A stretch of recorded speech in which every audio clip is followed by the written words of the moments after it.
የመጀመሪያው እግዚአብሔር ዓለም ወደኔ ዓለም ገብቶ የኔን ዓለም የራሱ ያደረገበት ያ ሞመንት ይሄ ነው የምትለው ነገር አለ።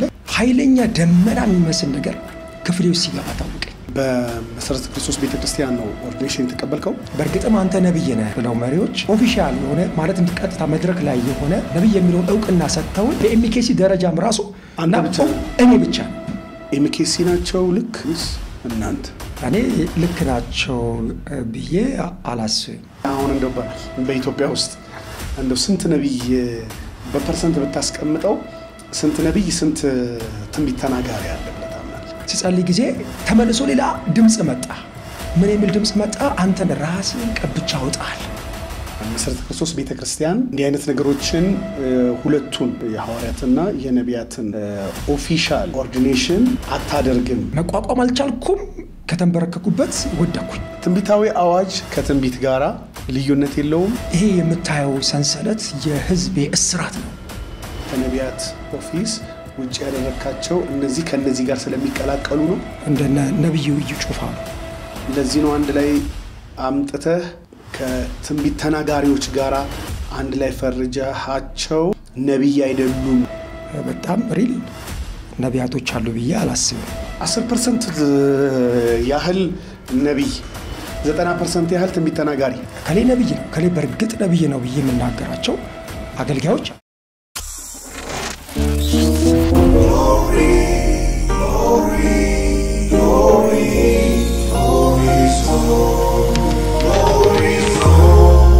with Pastor ካሰሁለማ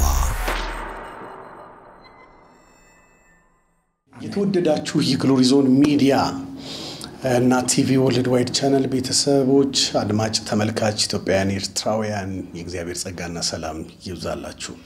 ዛሬም እንደተለመደው በብዙ ደስታ የምትጠብቁትን ፕሮግራማችንን እነሆ ለበረከት ለደስታ ለትምህርት ለብዙ መለኮታዊ ባርኮትና ትሩፋት እንዲሆንላችሁ ከናንተ ጋራ አብረው ካሉ የስቱዲዮ ባለሙያዎች አብረውን ካሉ አድማጭ ተመልካቾች ጋራ በመሆን ወደናንተ ጋር ነው ተከስተናል። ድንቅ ጊዜ እንደሚኖራችሁ አምናለሁኝ።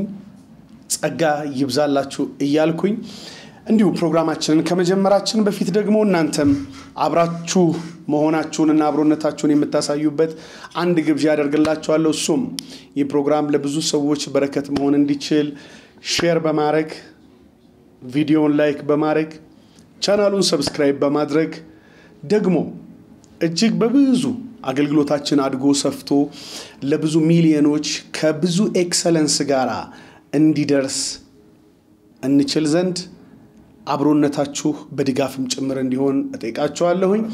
የዛሬው እንግዲህ በብዙ አገልግሎት በሀገር ውስጥም ከሀገር ውጪም በተለያዩ ክፍላተ ሀገርም በማገልገል የሚታወቅ ወንድም ነው። ከወንድም ስለሚጀምር ሁሉም ነገር ከዛ በኋላ ደግሞ አገልጋይ ነው።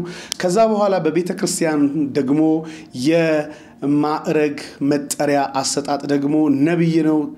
ነብይ ተሺ ከኔ ጋራ አለ። እንኳን ደህና መጣህ።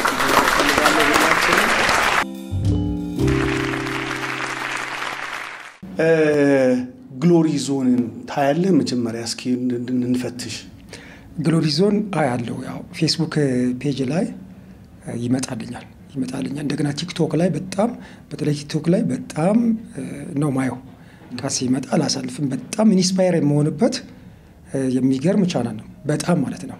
እኔ ብቻ አይደለም ደግሞ ያው ብዙዎች በጣም እንደሚባረኩበት ነገሮኛል በጣም ማለት ነውና በጣም ኢንስፓየር የሚያደርግ ቻናል ነው በጣም ቴንክ ዩ ተባረክ። ምክንያቱም ቴንክ ዩ ፕሮፌት የሚገርም የዚህ ፕሮግራም ዋናው ዓላማ በብዙ ደስታ ሰዎች እንዲያድጉ የማይታወቁ ግን ሊታወቅ የሚገባ ግን ጸጋ ግን ያላቸውን ሰዎች ወደፊት በማምጣት ማህበረሰብ የሚገነባ የአመራር ክህሎት ያላቸው በጣም ብዙ ሰዎች በተዋሳባቸውን ለማህበረሰብ እንዲያጋሩ ቤተክርስቲያንን የሚገነባ የመንፈሳዊ አቅምን የሚያሳድግ እንደዚሁም በውስጣቸው የተቀመጠውን ጸጋ ደግሞ በየትም ስፍራ ላይ መታየት መገለጥ እንዲችል ያንን አክሰስ ነው የምንፈጥረው እና ይሄንን አክሰስ ስንፈጥር ከሰዎች የምንቀበለው ምንም አይነት ክፍያ የለም። ነገር ግን የካሜራ ብለህ ማይኮች ገዝተህ ከዛ ላይቲንግ እነሱን አዘጋጅተህ ኤዲተርስ አዘጋጅተህ ካሜራማኖች እነሱን አዘጋጅተህ ይሄን ሁሉ ነገር አዘጋጅተህ ኢንቨስት የምታደርገው ትውልድን በሚገነባ መንገድ ላይ ነው እና ያ ደግሞ አፕሪሺየት ቢደረግ መልካም ነው። ግን ደግሞ አንዳንዶች ይሄን ሁሉ ኤክስትራ ማይልም ሄደህ እንደ ምንድነው ስሙ ማትረፊያ መንገድ መነገጃ መንገድ አድርገው የሚያስቡት አሉ። አሁን ዘማሪዎችን በነፃ መዝሙራቸውን መተው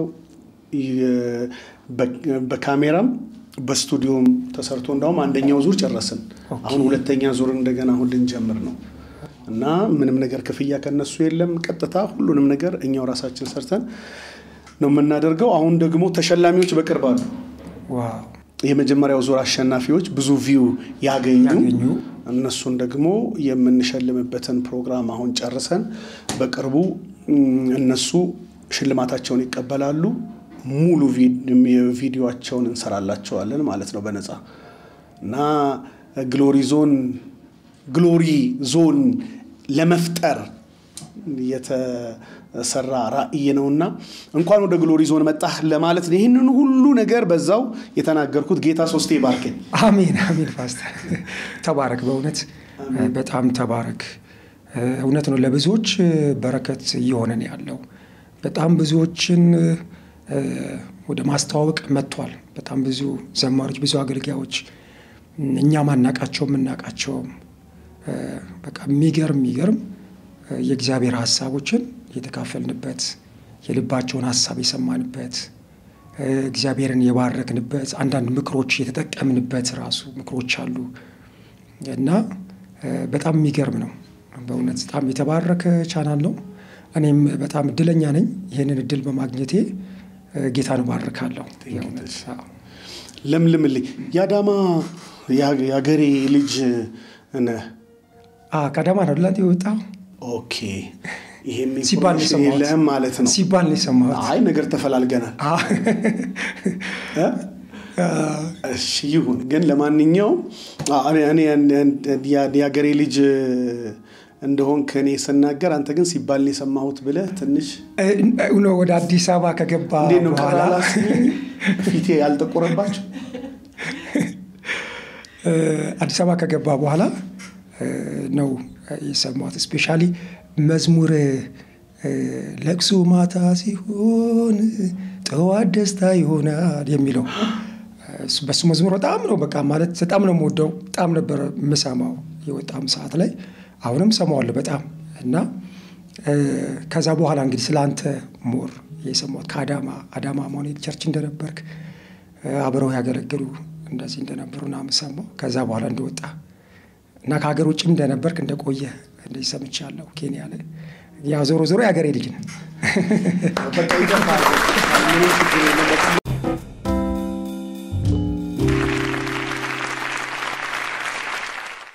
እድገት ውልደትህም አዳማ ነው?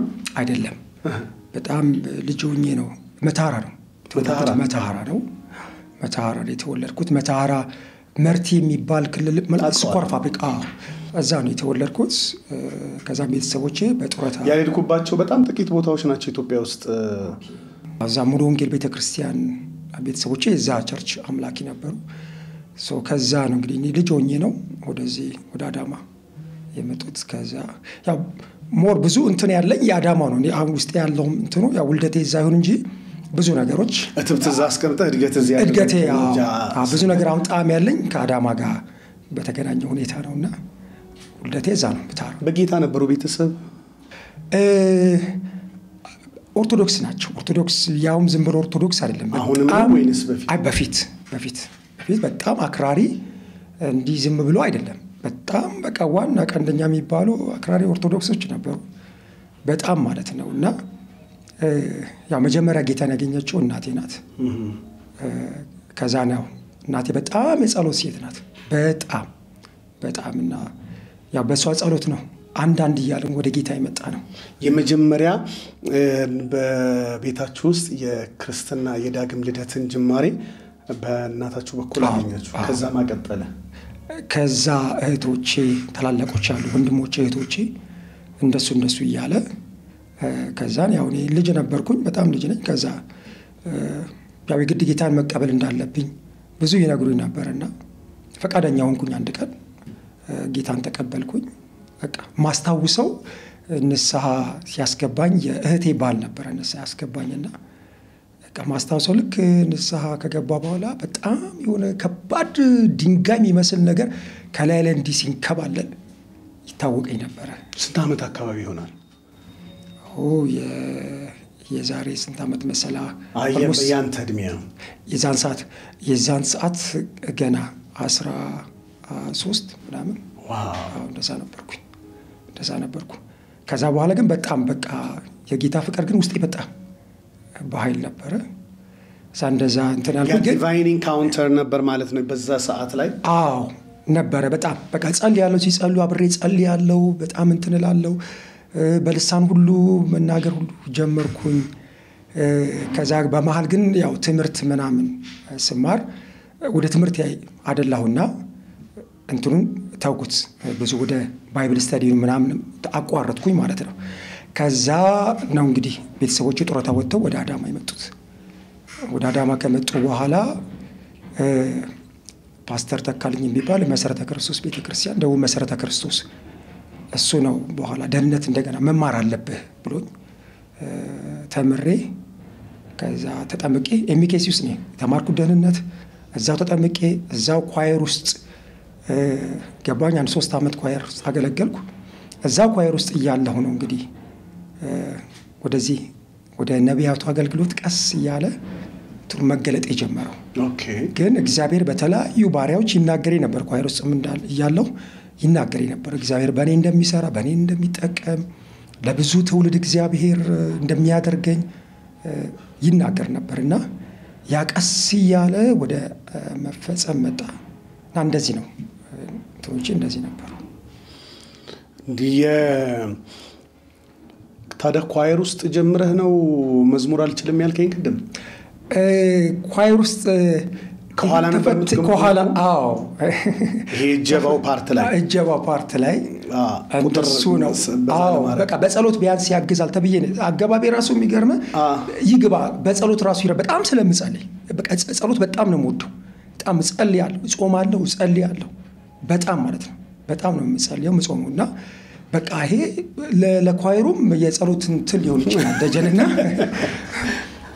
ይግባ በቃ በጸሎት ያግዛቸዋል አይነት ነገር እንጂ ሰው ባይሰማ ወደ ዝጌር ይሰማል ተብለህ ነው አይነት ነገር መሰለኝ እንጂ ሲፈትኑኝ ብዙ አልተዋጠላቸውም። ያው ግን ይግባ ግድ የለም ስለሚጸልይ ይግባ አሉኝና እንደዛ ነው ያሳለፍኩት። የሚገርም ነው።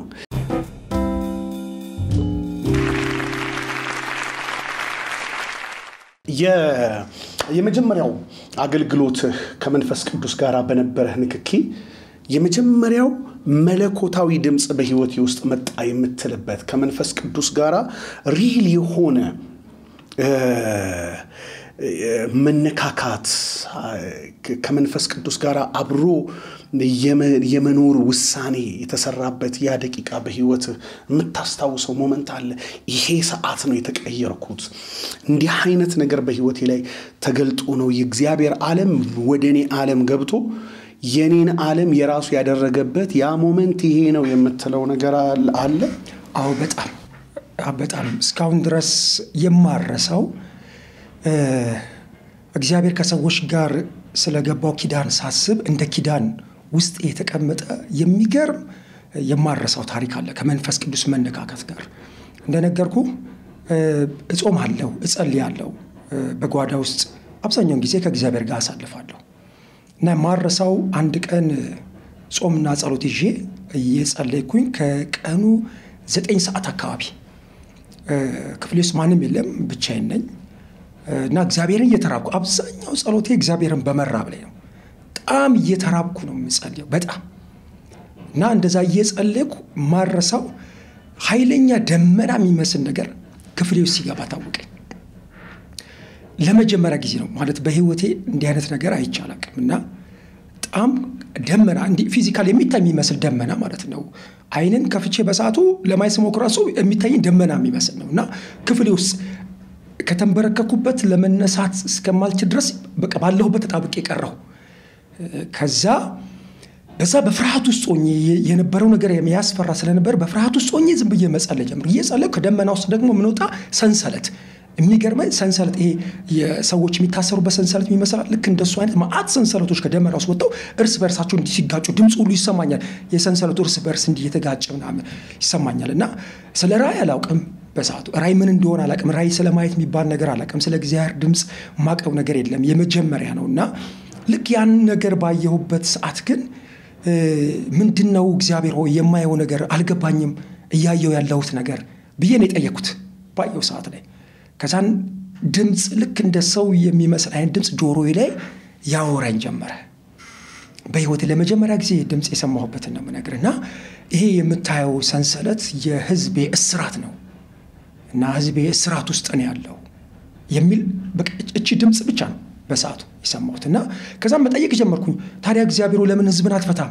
ለምን አትፈታም ህዝብን? ለምን በእስራት ውስጥ ለምን ይሰቃያል? እና ህዝብን ፍታ እያልኩ መጸለይ ጀመርኩ። ሲጸልይ ጊዜ ተመልሶ ሌላ ድምጽ መጣ። ምን የሚል ድምጽ መጣ? አንተን ራስን ቀብቻ አወጣለሁ የሚል ድምጽ ሰማሁ። ልክ ይሄን በሰማሁበት ሰዓት ላይ እግዚአብሔር ይመስገን ምናምን ብሎ በደስታ ሃሌሉያ ምናምን ያልዘለልኩም ኖ ነው ያልኩት። ኖ በፍጹም እኔ በቃ እኔ ካንተ ጋር እንደዚህ ጓዳው እየጸለይኩ ከተገናኙ ይበቃኛል። እከሌ የሚባል አገልጋይ አለ፣ የማቃቸው አገልጋዮችን ስም እየጠራው እከሌ የሚባል አገልጋይ አለ፣ እሱን ቀባው፣ እሱን ቀብታው አውጣ፣ ህዝብን በሱ ተጠቅመ ፍታ እያልኩኝ በቃ የሚመጣልኝ ነገር መናገር ጀመርኩኝ። ስማቸውን እየጠራሁ አገልጋዮችን ግድ የለም እነሱን ቀባቸው፣ እነሱን ቀብተው ይውጡን ያገልግሉ፣ በእነሱ ተጠቅመ ህዝቡ ይፈታ ማለት ጀመርኩ ማለት ነው። ከዛ ደግሞ እንደገና ድምጹ መጣና አንተን ራስህን ቀብቻ አወጣለሁ አለኝ። ከዛ ወዲያው ነው በህይወቴ ማረሳው ኃይለኛ የእግዚአብሔር ኃይል ላይ ወደቀ። መቋቋም አልቻልኩም። ከተንበረከኩበት ወደኩኝ እና ሌላ አይነት ዓለም ውስጥ ያለ ሁሉ ይመስልኛል። የሚገርመው ወድቄ ሌላ ራእይ ቪዥኖች ነው ማየው። እንባዬ ይፈሳል ያለማቋረጥ በወድኩበት ስፍራ እንባዬ ይፈሳል ያለማቋረጥ ማለት እና ኃይለኛ የእግዚአብሔር ኃይል ሰውነትን ሁሉ ሲቆጣጠር ይታወቀኝ። አጥንቶቼ ውስጥ የገባ ሁሉ እስኪመስለኝ ድረስ ማለት ነው። ኃይለኛ የእግዚአብሔር ኃይል ማለት ነው። እና እኔ በባህሪ በጣም ፈሪ ነኝ። በቃ ማለት እንዲህ ከሰው ጋር እንዲቀርቦ ለመነጋገር ለማውራት አንድ ሰው ፊት ቀርቤ እንኳን ሐሳቤን ለመግለጥ የምቸገር በጣም በፍርሃት የምቸገር ሰው ነበርኩ በጣም ማለት ነው። እና እግዚአብሔርን ራሱ ልክ ድምጹን ሲያሰማኝ ኖ ሌላ አገልጋይ እንደዚህ አርገ ቀብታ አውጣ ያልኩት ከፍርሃት አንፃር ነው። ወይ በጣም ስለምፈራ የታየኝ ምንድነው እግዚአብሔር ላውቶ ህዝብ መሐከል አቆሞኝ ህዝብ መሐል ቆሜ ስሰብክ ስናገር እሱ ነው የታየኝና ምን ያህል ፈሪ እንደሆንኩ ስለማቅኖ ነው ግድ የለም እኔ እዚህ ጓዳስ ከጸልኩ ይበቃኛል ያልኩት ለዛ ነበርና ግን እሱ ያንን አልነበረም እግዚአብሔር ያስተናግደውና የራሱ ብቃትና የራሱን አቅም ነው እግዚአብሔር ተማምኖ ያንን ኃይል ላይ አመጣ። የሚገርም ልክ ከወደኩበት ስነሳ ፍርሃት የት እንደገባ አላውቅም።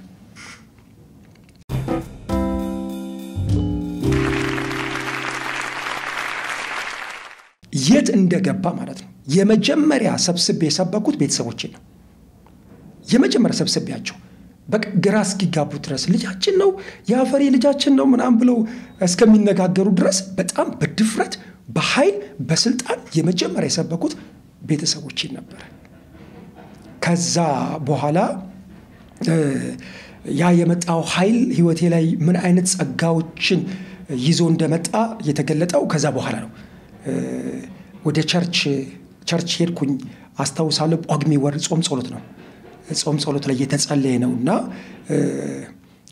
ለጸለይ ሄድኩኝ። በስሊፐር ነው ሄድኩት። ነጠላ ጫማ አድርጌ ጂንስ አድርጌ ቲሸርት አድርጌ ምናምን ለመጸለይ ነገር ሄድኩኝና እንዲህ ከሰው ራቅ ብዬ ምናምን ተንበረከኩኝ። አጋጣሚ ጸሎት የሚመራው አገልጋይ እስቲ ምናልባት እግዚአብሔር የተናገራችሁ ነገር ካለ የእግዚአብሔር ድምጽ የሰማችሁ ካለ ራእይ ያያችሁ ሰዎች ካላችሁ ባካችሁ ዝም አትበሉ ተናገሩ አደፋፍራችኋለሁ ምናምን ማለት ጀመረ። እኔ ዝም ብዬ መጸለይ ጀመርኩ። አሁን ተመልሶ ያንን መናገር ሲጀምር ጓዳ ውስጥ ያየሁት እግዚአብሔር ያሳየኝ ነገር ያ ሰንሰለቱ እስራት የሕዝቤ እስራት ብሎ የተናገረው ነገር ትዝ አለኝና ለምን ይሄን አልናገርም በቃ ይሄ ከእግዚአብሔር የመጣ መልእክት ነው ሕዝቡ መስማት አለበት ልናገር ብዬ እንደምንም ብዬ ተደፋፍሬ ሄድኩኝ ከዛን በቃ አደፋፍረኝ ተናገር እግዚአብሔር የነገረን ነገር አለኝ ሕዝቡ ተንበርክኮ እየጸለየ በሙሉ ማለት ነው ጸሎት ላይ ያሉት ያ ጓዳ ውስጥ ያየሁትን ነገር መናገር ጀመርኩ ልክ መናገር ሲጀምር የሚገርም ከተንበረከኩት መሃል ማአት አጋንንት እየጮህ እኔ እዚህ መሃል እንደዚህ መንፈስ አለ ምናምን እያልኩ አይደለም የምናገረው እግዚአብሔር ያሳየኝን ነገር ብቻ ሕዝቡ እስራት ውስጥ ያለው የሚለው ነገር ብቻ ነው መናገር የጀመርኩት እሱን እየተናገርኩ ከተንበረከኩት መሃል በጣም ከብዙዎች ውስጥ አጋንንት እየጮህ ሞደቅ ጀመሩ እየጮህ ማለት ነው እና ሁሉም ተደናገጡ መሪዎች ተደናገጡ ዲያቆናት ተደናገጡ ተነሱ የመጀመሪያ ክስተት ነው እንደዚህ አይነት ነገር ደሞ በየጸጋ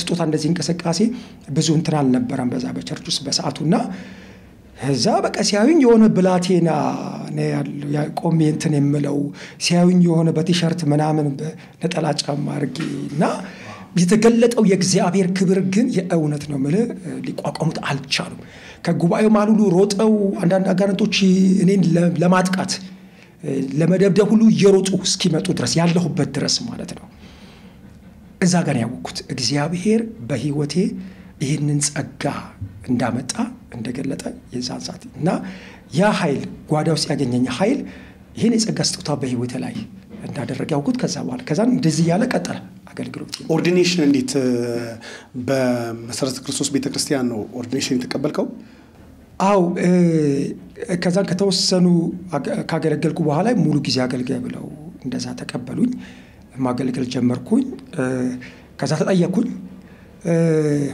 ምንድነው አንተ ጥሪህ ምናምን ሲባል ጊዜ እኔ እግዚአብሔር በነብይነት ነው የጠራኝ ብዬ ተናገርኩ ያው በሳውት የሚኬሲስ ግን እንትን የለም አሁንም ድረስ ማለት ነው ነቢያትና ሐዋርያት የሚል ሹመት የለም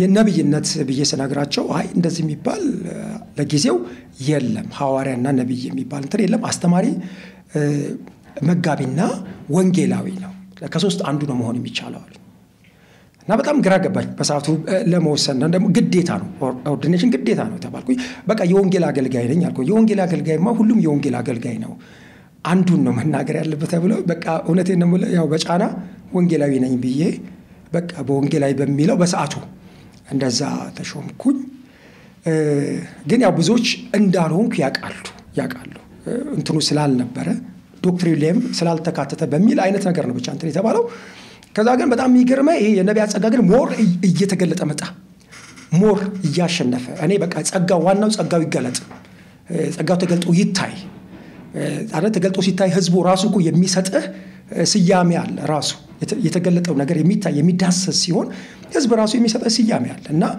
እኔ የማገልገል ጀመርኩ የእግዚአብሔር ጸጋ በኃይል መገለጥ ጀመረ የነቢያቱ ኦፊስ በኃይል መገለጥ ጀመረ ከዴሊቨራንስ ባሻገር የሚገርም ፈውሶች በአገልግሎት መሆን ጀመሩ አስደናቂ ፈውሶች መሆን ጀመሩ ከዛ እንዲህ ያለ መጨረሻ ላይ ራሱ የተገለጠው የእግዚአብሔር ጸጋ ጫና አድርጎ በርግጥም አንተ ነብይ ነህ ብለው መሪዎች እንዲ ኦፊሻል የሆነ ማለት እንዲቀጥታ መድረክ ላይ የሆነ ኦርዲኔሽን ሳይሆን ዕውቅና በቃ ለዚህ ጸጋ ዕውቅና መስጠት አለብን ተብሎ ነብይ የሚለውን ዕውቅና ሰጥተውኝ መድረክ ላይ ስጠራም ነብይ ተሼ የቤተክርስቲያናችን አገልጋይ ተብዬ ከዛ በኋላ እንደዛ አንተ ማለት ጀመርኩ እና ይመስለኛል በኤምኬሲ ደረጃም ራሱ አይ ቲንክ እኔ ብቻ ይመስለኛል እንደዚህ ዕውቅና ተሰጥቶት ነብይ ተሾመ እየተባለ በኤምኬሲ ያስተናገዱ ያሉት እኔ ብቻ ይመስለኛል አንተ ብቻ እኔ ብቻ እስካሁን ድረስ ምክንያቱም የመሰረተ ክርስቶስ ቤተክርስቲያን እንዲህ አይነት ነገሮችን ሁለቱን የሐዋርያትና የነቢያትን ኦፊሻል ኦርዲኔሽን አታደርግም እኔ እንዴት ነው ኦርዲኔሽን ብዬ ያልኩት ከዛ ተነስቼ ነው ምክንያቱም በአብዛኛው በሌሎች ጸጋዎች ውስጥ የሚገለጥ ጸጋ ነው የሚገለጠው ከሚል እሳቤ ይመስለኛል አሁን ለምሳሌ ወንጌላዊ ከሆንክ የታምራት ጸጋዎች የዴሊቨረንስ ጸጋዎች አብረው ይሰራሉ በትክክል የትንቢት መንፈስ ኢየሱስ መንፈስ የትንቢት መንፈስ ስለሆነ የትንቢት መንፈስም ይኖራቸዋል። ግን አሁን በዓለም ላይ እጅግ በብዙ በኢቫንጀሊዝም ውስጥ ትልቅ ድርሻ ያላቸው አሁን እነ ሬንሃርድ ቦንኬን የመሳሰሉ የቅርብ ዘመን ግን እግዚአብሔር በጣም ማይትሊ የተጠቀመባቸው ስፔሻሊ አፍሪካን ኢቫንጀላይዝ ለማድረግ እግዚአብሔር በብዙ የተጠቀመባቸው ሰዎች ናቸው። እነሱ አሁን በሂሊንግ በዴሊቨራንስ ሚኒስትሪ በጣም ከፍ ያለ ነገር ነው በህይወታቸው ውስጥ የሚገለጠው የነበረው። ግን ነብይ አይባሉም ነበር እና ኤምኬሲ ናቸው ልክ ወይንስ እናንተ? እኔ ልክ ናቸው ብዬ አላስብም። ማለት መጽሐፍ ቅዱስ እኮ ሰጣ አይደል? ለቤተ ክርስቲያን እኮ ሰጣ ነው የሚለው አለ። 5ቱን ቢሮዎች የኦፊሶች ሰጣ ነው የሚለው አይደል? ወንጌላዊ፣ አስተማሪም፣ መጋቢም፣ ሐዋርያም፣ ነብይም እነኚህ ሰጥ ኦሬዲ ተሰጥቷል እኮ በቃ ስጦታው አለ።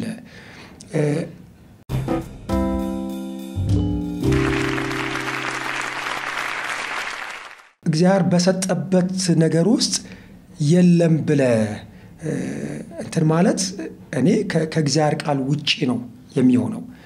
አንዱ ምንሳው ጥቅስ ምንድነው እንግዲህ ስለ እናት ቤተክርስቲያን እኔ አሁን ባልናገርም ሐዋርያትና ነቢያት ለመስረታ የሚያስፈልጉ ናቸው። በሐዋርያትና በነቢያት መሰረት ላይ ታንጻቸዋል ከሚለው ኮንሰፕት ተነስቶ ለመስረታ የሚያስፈልግ ነው። ቤተክርስቲያን ከተመሰረተች በኋላ ዜንዋት ቤተክርስቲያን ተመስርታለች። ለመስረታው የሚያስፈልጉ ጸጋዎች ሰርተዋል። ከዛ በኋላ ለግንባታ የሚያስፈልጉት ናቸው የሚያስፈልጉት ወንጌላዊው ለመሰብሰብ ከዛ አስተማሪው መስመር ለማስያዝ መጋቢው ደግሞ መግቦ ለማሳደግ እነዚህ ሶስቱ ለመስራት ነው። እነዛ ኦሬዲ መስርተው ጠፍተዋል የሚል ሐሳቢውን ምን ታረጋዋል? በርግጥ እንደዛ ይባላል። እንደዛ ሲባል እሰማለሁ። የሚገርም ኢቭን ስለ ሐዋርያ ሲነሳ በቃ ከበጎ ሐዋርያ በኋላ ሌላ ሐዋርያ የለም። በቃ የበጎ ሐዋርያ ጋር ኦሬዲ አብቅቷል። መስረት አለ እንደተባለው ኦሬዲ ተብሏል። ከዛ በኋላ የለም የሚል በደንብ በዚህ የሚያምኑ አሉ። ግን ነገሮች እንዲየቆዩ ሲመጣ ብዙ ጥያቄ መፍጠር ጀመረ። ብዙ ጥያቄ እኮ መነሳት ጀመረ። እንዴት በቃ ሰጠ ነው የሚለው? ስለዚህ ኦሬዲ አለ እኛንን እንጂ ለጸጋው ስፍራ ያልሰጠ ነው እንጂ አለ የሚል ነገር ከተለያዩ ከአገልጋዮች ሁሉ በቃ መነሳት ጀመረ። ለሁለት እስኪከፈል ድረስ ሐሳቡ ማለት ነው። እና ከዛን በቃ ነቢያትን ወደ መቀበሉ መጡ። እንትን ባይልም ወደ ኦርዲኔሽን ባይመጣም ጸጋው ግን አለ። እንትኑን ነፃ አድርገን ይህንን ስጦታ ቤተክርስቲያን መጠቀም አለባት ወደሚለው ነገር ኦርዲኔሽኑ ተጀምሯል። አሁን በሄድ ኦፊስ ደረጃ በዛ ደረጃ ጥናት በጣም የሚገርም ከዛሬ 2 ዓመት ይሁን 3 ዓመት በፊት ነው ጥናት ተጀምሯል የተባለው። እኔ እንደውም በቃ ጥያቄ ሁሉ አቀረብኩ። ይሄ ጥናት እስከመቼ ነው ማለት ጥናቱ እስከምን ድረስ ነው ጌታ እስኪመጣ ድረስ ነው የሚጠናው የሚል ነገር ሁሉ እውነቴን ነው። አንዳንድ ኤምኬሲ አገልጋዮች ሲኒየር የሆኑትን ከኔ ጠይቂያቸዋለሁ እስከመቼ ድረስ ነው? መልስ የላቸውም። በርግጥ እነሱም ግን ያው ተጠንቶ በደንብ እንትን ተብሏል እና በቃ ትንሽ ነገር ነው የሚቀረው የሚል ነገር ነው ያለው። እኔ ለተወሰነ ጊዜ በጣም በተደጋጋሚ ጥያቄ አንስቻለሁ። ለተወሰነ ጊዜ በቃ የተገለጠ ጸጋ አለ ለዚህ እውቅና ልትሰጡኝ ይገባል፣ ልትሾሙኝ ይገባል የሚል ነገር አንስቼ ነበር። በኋላ ግን በቃ የእግዚአብሔር ጸጋው ከሰራ እኔ ለስያሙ ለምን እታገላለሁ ብዬ በኋላ ተውኩኝ እንጂ በሆነ ዘመን ላይ የነበሩ የቤተክርስቲያን መሪዎች ይህን ጸጋ ሪል አለ ብለው እስከ ዋናው ቢሮ ድረስ መጥተው ደብዳቤ ይዘው እኛ ቤተክርስቲያን ነብይ ያለ ሹሙልን ብለው ጠይቋል። ዋና ቢሮ አዲስ አበባ ድረስ መጥተው ማለት ነው። የተሰጣቸው መልስ ግድ የለም ጸጋውን እንትን እንዲያደርግ አትከልክሉት፣ ያገልግልበት፣ አመቻቹለት፣ እየተሰራ ስላለ ኦርዲኔሽን ላይ እሱ እስኪያልቅ ድረስ በቃ እንደዚህ ነው የሚቀጥለው የሚል ነገር ነው የተሰጠው። ግን ስቲል ምንም መልስ የለም እስካሁን ድረስ ነው ማለት። ከኔም በኋላ የተነሱ ትውልዶች ነበሩ የሚገርም በቃ በዚህ በተገለጠ በዚህ በነቢያት ጸጋ ነበሩ፣ ግን አልቆዩም። አንዳንድ እያሉ ነው ከቸርች የወጡት ወደ ሌላ ቦታ እንትን ያደረጉትና አንድ ወንድም ምን አለኝ በዚህ ፕሮግራም ላይ ሐዋርያትና ነቢያት ቸርች ውስጥ እንዳው ምንም አይሰሩም ማለት ለአሕዛብ የተሰጡ ናቸው እንግዲህ ይሄን ኬት ማለት ምንድነው ማስረጃው ምንድነው ለአሕዛብ ብቻ የተሰጡ ናቸው ማለት እሱና መድኃኒዓለም ያውቃሉ ነው እሱ አለ ከዛ አይሰሩም በቤተ ክርስቲያን ውስጥ እና ለአሕዛብ የተሰጡ ናቸው እና አረተው በየጠይቅ ያለው ነው ለጥያቄ ምክንያቱም የዲቤት ፕሮግራም ላይ ስላልነበርን ኦፒኒየን ነው የሚናገረው ስለዚህ ያንን ኦፒኒየን ደግሞ የግዴታ አክብሬ መስማት አለብኝ ከዛ ለአድማጮችና ለሞጋቾች አሳልፌ ሰጠዋለሁ ከመድኃኒዓለም ጋራ በየተውኩት እና አሁን ብዙ ግን ሙግት ግን እኔ ላይ ግን መጣ ኦኬ የመጡት ሙግቶች ምን የሚሉ ናቸው ስተት ነው የሚል ነው እና እንደነገርከኝ እንግዲህ የኤምኬሲ ቸርች ወይም የመሰረተ ክርስቶስ ቤተክርስቲያን ደግሞ መስረታው ከተካሄደ በኋላ አያስፈልግም ይሄ ጸጋ ካለች ከሷ የወሰደው ነው አንድ አይነት አቋም ነው ያላችሁ ኦኬ ወይስ በዚህ ዘመን ትንቢት እንጂ ነብይ የለም ከሚለው እሳቤ ጋር ነው በያንተ ኦፒኒየን አው እኔ ይሄንን በቃ የየራሳቸውን ቪው ነው አሁን ሰዎች ያንጸባርቁ ያሉት በቸርች ውስጥ አንዳንድ አገልጋዮች የራሳቸውን ቪው ነው እንዳልኩ ከሚሰሙትም ነገር አሁን መሰረተ ክርስቶስ ኦሬዲ አንድ ተመስርቷ መስረታው ላይ ነበር ሐዋርያም ነብይ ከዛ በኋላ ያስፈልግም የሚሉ ነገሮች እንግዲህ እነዚህ የተሸራሸሩ ሰው የራሱን ቪው ማንጸባረቅ ጀምሯል እኔ አሁን በዛ አይደለም ማምነው እንደ መጽሐፍ ቅዱስ ነው ከመጽሐፍ ቅዱስ ምን ይላል የሚለው ነው ትልቁ ሚዳኘን እኮ መጽሐፍ ቅዱስ ነው እንጂ ቪው አይደለም መጽሐፍ ቅዱስ ምን ይላል የሚለው ነው እንደ መጽሐፍ ቅዱስ ከሆነ ደግሞ ደም እንዳነሳሁለ ለቤተ ክርስቲያን ሰጥቷል ከሆነ ሰጥቷል ነው በቃ አለ ነብይም አለ ሐዋርያም አለ ልክ ወንጌላዊም መጋቢም አስተማሪም አለ እንደሚባለው እኔ ማምነው ነብይም ሐዋርያም በቤተ ክርስቲያን አሉ ብዬ ነው ማምነው ሁላችሁ ትንቢት ልትናገሩ ወዳለሁኝ ይላል አሁን ጳውሎስ ትንቢት መናገር በብርቱ ፈልጉ ይላል ትንቢትን መናገርና ነብይነት የተለያዩ ጉዳዮች ናቸው ያ ትንቢት ተናጋሪ ነው በብዛት ያለው ወይንስ ነብይ ነው ብለን የምታምነው እኔ በብዛት ያለው ትንቢት ተናጋሪ ነው የሚለው ነው ማምነው ምንድነው ነብይ የሚለው እኮ ትንቢት መናገር ብቻ አይደለም ነብይ የሚለው ነገር ካነሳ ነብይ እኮ አስተማሪም ነው ያስተምራል ነብይ ያስተምራል ነብይ ይሰብካል ፕሮፌሲ ብቻ አይደለም ትንቢትን ብቻ አይደለም እኮ አሁን ስላለፈው ነገር አሁን ስላለው ስለወደፊቱም ነገርም ጭምር ነብይ ይናገራል ስለ ቤተ ክርስቲያን ብቻ ሳይሆን አገር አቀፍ የሆኑም ትንቢቶችን እኮ ነብይ ያመጣል ትንቢት ነብይ ጋር የሁል ጊዜ አብሮ የሚሄድ ነው የሁል ጊዜ እስከ ዘመኑ ፍጻሜ ድረስ አብሮ የሚቀጥል የሚሄድ ነው ትንቢት ተናጋሪ ለተወሰነ ጊዜ ግን እግዚአብሔር ለሆነ ዓላማ ለሆነ ጊዜ ትንቢት የሚያናግራቸው አሉ ያን ትንቢት ተናገሩ ማለት ግን ነብይ ናቸው ማለት አይደለም እና የትንቢትና የነቢያትን አገልግሎት በጣም መለየት ያስፈልጋል ኢቭን ቤተክርስቲያንን እስከ መምራት እስከ ማስተዳደር ድረስ ካየኮ ሐዋርያት መጽሐፍን ካጠናቆ ቤተክርስቲያን ሁሉ ሊደሮች ሁሉ ነበሩ ቤተክርስቲያን ሊድ ያደርጉ ነበሩ ከሐዋርያት በመቀጠል እኮ ይመሩ ነበር ቤተክርስቲያን ያስተዳድሩ ነበሩ ነቢያቶች የሚገርሙ መካሪዎችም እኮ ነበሩ የሚገርሙ ይመክሩ ነበሩ ይመክራሉ ያስተምራሉ የእግዚአብሔርን ቃል ስለዚህ አሁን ያለው ምንድነው መልከታ ነብይ ሲባል በቃ ትንቢት የሚናገር አሁን ትንቢት አንድ ሰው ትንቢት ሲናገር ከታየ ጀስት በቃ ነብይ ብለው ነው እንትን የሚያደርጉት ትንቢት ስለተናገረ ብቻ ነው ይሄ ከነቢያት አገልግሎት ውስጥ አንዷ ያው ጥቂቷ ክፍል እንጂ ትንቢት መናገር ነብይ ነው የሚያሰይ ነገር አይደለም ነቢያት ይሄን ሁሉ ነገር የተቀለለ ነው የእግዚአብሔርን ቃል በስልጣን የሚያስተምሩ የሚሰብኩ ከዛም አልፎ ደግሞ እንዳልኩ በመናፍስቱ ዓለም ላይ የሚታዩ ጸጋ እንዳልኩ አሁን ወንጌላዊን ጋር ይገለጣል አስተማሪውን ጋር የሚገለጥ ነው ይሄ መናፍስት መለየት ፈውስ ምናምን ነቢያቱ ጋር ደግሞ የበለጠ ይህንን ነገር ደግሞ ታያለህና እንደዚህ ተለይቶ መታየት አለበት ስለዚህ እኔ አሁን በብዛት እየታየ ያለው ትንቢት ተናጋሪ አሁን ትንቢት ተናጋሪ ነው ሰው ዕውቀታቶ ነብይ ይያለ ዕውቅና እየሰጣቸው ያለው እኮ ትንቢት ተናጋሪውን ጭምር ነው ግን ነብይ ማለት እንደዚህ አለ ነብይ በጣም ትልቅ ኦፊስ ነው የሚገርም ኦፊስ ነው በቤተ ክርስቲያን ብዙ ስራ መስራት የሚችል ኦፊስ ነው ዝም ብለህ አሁን እንደው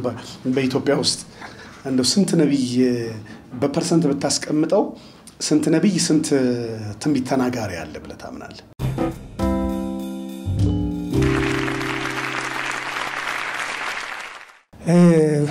በርግጥ በፐርሰንት ለማስቀመጥ እንደው ቢከብድም ግን ዝም ብዬ ግምቴን እንኳን በፐርሰንት ማስቀመጥ አይ ዶንት ኖ እኔ ከ10% በላይ በጣም ሪል ነቢያቶች አሉ ብዬ አላስብም።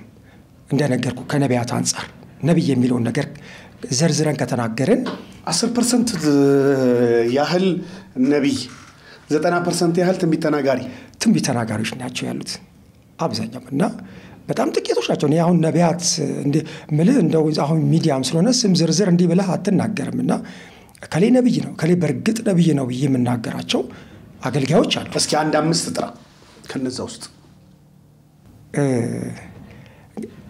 ለምሳሌ ነብይ ዳጊ አዳማ ላይ አሁን ስጥራምት ላይ ነብይ ዳግም በቃ የተገለጠ ነብይ ነው። ነብይ መስፍን ንጉሴ እሱ እንደገና እንግዲህ ካነሳልኝ ከዛ መተረፈ ሚኒስትሮች ውስጥ አሁን ያየሁት የተገለጠ ያየሁት እንደ ነብዩ እዩ ጩፋ አይቻለሁ የነቢያት ጸጋ እሱ ላይ እንደዚህ እንግዲህ ሌሎችም አሉና ኢትዮጵያውያን 3 ጠራ 2 ከአዳማ 1 ከአዲስ አበባ አሉ ብዙ አሉ። ግን ያው ዝርዝር እንግዲህ ለመጥራት ያው እና ሌላው ትንቢት ተናጋሪ ውስጥ ራሱን ይፈልግ ማለት ነው።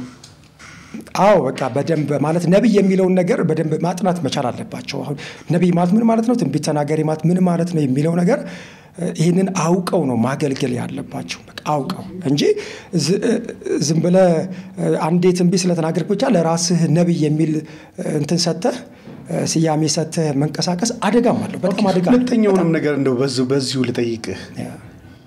ፕሮፌቲክ ዲክላሬሽን አለ ወይም ትንቢታዊ አዋጅ ከትንቢት ጋራ ልዩነት የለውም። ትንቢታዊ አዋጅ የሚናገሩ በትንቢታዊ አዋጅ የሚያገለግሉ ሰዎች በትንቢት እያገለገሉ ነው ማለት ይቻላል። በትንቢትስ አገልግሎት ውስጥ ወዳለው የነቢያት ስያሜ ውስጥ ይደርሳሉ። አብዛኛው አሁን ፕሮፌቲክ ዲክላሬሽን ነው ያለው። what's your opinion? እኔ ፕሮፌቲክ ዲክላሬሽን የሚሉት ነገር አንዳንዱ በእምነት የሚናገሩት ነገር ነው የሚመስል ማለት አሁን ድምጽ ሰምተው እግዚአብሔር ተናግሯቸው ቀጥታ ከእግዚአብሔር ሰምተው የሚናገሩት ሳይሆን በእምነት አለ ኦቶሪቲውን ተጠቅመው ያላቸውን የነቢያትን ጥሪ ኦቶሪቲ ስልጣኑን ተጠቅመው እንደዛ አብዛኞቹ ዲክሌር ያደርጋሉ። አንዳንዶቹ ፌዝ ዲክላሬሽን ይሉታል፣ አንዳንዶቹ አሁን ፕሮፌቲክ ዲክላሬሽን ይባላል። በስያሜ ደረጃ የእምነት አዋጅ ወይም ደግሞ ትንቢታዊ አዋጅ ተብሎ በእንደዛ አይነት ስያሜ አገልግሎቱ ይሰጣል። ግን ትንቢታዊ አዋጅ ብለው እኮ የሚያውጁት ልብ ብለህ አይተህ ከሆነ እኮ የእግዚአብሔር ቃል ነው። የእግዚአብሔር ቃል ነው። የእግዚአብሔር ቃል እየተናገሩ ያንን ቃል ነው የሚያውጁት፣ ያንን ቃል ነው የሚናገሩት። ደግሞ የእግዚአብሔር ቃል በእርግጥም ይሰራል የእግዚአብሔር ቃል። ምክንያቱም የሚሰራ ቃል ነው የሚያውጁት አይደለ? ስለዚህ እሱን እኔ ዲክሌር ማድረግ ትክክለኛም ነገር ነው። መንፈስ ቅዱስ የሚሞላህን ቃል ጉባኤው ላይ በትንቢት አይነት መንፈስ መናገር ዲክሌር ማድረግ የእግዚአብሔር ቃል ካንተ ከራስ አይደለም ባለ በተሰጠ ኦቶሪቲ ያንን ዲክሌር ማድረግ ትንቢታዊ አዋጅ ብያምናለሁና ትክክለኛ ትንቢታዊ አዋጁ ያን ትንቢታዊ አዋጆችን እና የእምነት አዋጆችን አሁን በአብዛኛው እየተለመደ የመጣ የአገልግሎት መልክ ነው። እነዚህ ሰዎች ወይም አገልጋዮች ስያሜያቸው ነብይ የሚል ነው። ለዚህ ነው አንድ ላይ አምጥተህ ከትንቢት ተናጋሪዎች ጋራ አንድ ላይ ፈርጃቸው ነብይ አይደሉም ከሚለው ጎራ ወይም ከነቢያት ኦፊስ ውጭ ያደረካቸው እነዚህ ከነዚህ ጋር ስለሚቀላቀሉ ነው። ኖ አይደለም። ይሄ እኮ አሁን ዲክላሬሽን ማለት ትንቢታዊ አዋጆች የእምነት አዋጅ የሚባለው ነገር እኮ የግድ እኮ ነብዩ ብቻ አይደለም ይሄንን እኮ ማወጅ መናገር ያለበት እኮ ወይ ደግሞ አንድ ወንጌላዊ ወይ አንድ ፓስተር አንድ መጋቢ ብቻ አይደለም እኮ ማንንም ክርስቲያን ቢሆን እኮ የእግዚአብሔር ቃል አለ የእግዚአብሔር ቃል በሁሉም ላይ እኮ ይሰራል አለ በየትኛውም በክርስቶስ ኢየሱስ አምኖ የዳነ ሰው እግዚአብሔር ከሱ ጋር እንዳለ የሚያምን ሰው በሙሉ እኮ በዘመኑ በህይወቱ ላይ አልፎም ደግሞ የተለያዩ ጸሎት ላይ እኮ ቢያውጅ የእግዚአብሔርን ቃል ቢያውጅ እኮ ይሄ አሁን ምንድነው የግድ የነቢያት እንትን ነው ለማለት አይደለም አሁን ሰውየው ነብይ ነው ምናምን ማለት ሳይሆን በቃ በእምነት የታወጀ አዋጅ ነው